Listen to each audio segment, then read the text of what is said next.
बदल जाएगा सरू का अंदाज मॉडर्न लुक में। जब सरू करेगी एंट्री तो वेद को भी लगेगा बड़ा झटका। जी हां दोस्तों, सरू का आने वाला ट्विस्ट होने वाला है धमाकेदार। शो में आएगा एक छोटा सा लीप, जहां आपको देखने को मिलेगा कि अब सरू अपनी मां को उनका हक और पहचान दिलाने के लिए एक बड़ी चाल चलने वाली है। सरू जो कि अब तक एकदम मासूम थी, लेकिन जब बात अपने हक की आती है तो वह चुप नहीं रहती। अब वेद का रवैया भी सरू के लिए बदल जाएगा। सरू का अब सिर्फ एक ही लक्ष्य है, इंसाफ पाना और अपनी मां को उनका हक दिलाना। कामिनी की जो चाल सालों पहले असफल रही थी, सरू और उसकी मां गौरी को मारने की, अब वह फिर से वही करने की कोशिश करेगी। लेकिन इस बार सरू अपनी मां के साथ है और यह सब कुछ नहीं होने देगी।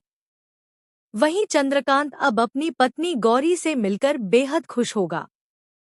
अब गौरी अपनी बेटी सरू के साथ चंद्रकांत यानी अपने पति के घर में रहने वाली है और जब सब एक ही छत के नीचे रहेंगे तो ढेर सारे तमाशे देखने को मिलेंगे। अब अनिका सरू को चुनौती देती हुई नजर आएगी कि वह कभी भी उसकी तरह नहीं बन सकती। वह उसे बहन मानने का सपना छोड़ने के लिए कहेगी।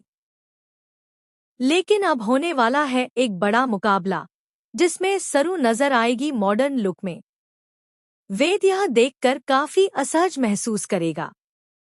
उसे जलन होगी क्योंकि सरू ने पहले कभी ऐसे कपड़े नहीं पहने थे। हालांकि सरू का एटीट्यूड इस बार बिल्कुल अलग लेवल का होगा। कॉलेज के सभी लड़के सरू पर फिदा हो जाएंगे, जो वेद को बिल्कुल पसंद नहीं आएगा। इसी वजह से वेद और सरू के बीच होगी लड़ाई और यह जंग इतनी बढ़ जाएगी कि अनिका इसका पूरा फायदा उठाएगी। सरू के इस बदले हुए रूप को देखकर उसकी मां गौरी बेहद खुश होगी, क्योंकि अब सरू अपनी मां के हक के लिए सबका सामना करेगी और मजबूती से लड़ेगी, जो अनिका से बर्दाश्त नहीं होगा। अब अनिका की मां और उसकी नानी उल्टे पांव भागती नजर आएंगी। गौरी अब गांव लौटने का फैसला नहीं करने वाली, क्योंकि उसे पता है अगर उसने ऐसा किया तो सरू पर वार किया जाएगा। तो दोस्तों, अब शो में देखने को मिलने वाला है जबरदस्त हाई वोल्टेज ड्रामा। देखना दिलचस्प होगा कि गौरी और सरू मिलकर कैसे इन लोगों को सबक सिखाती हैं और अपना हक हासिल करती हैं। हमें कमेंट करके बताएं कि आप इस नए ट्विस्ट के लिए कितने एक्साइटेड हैं।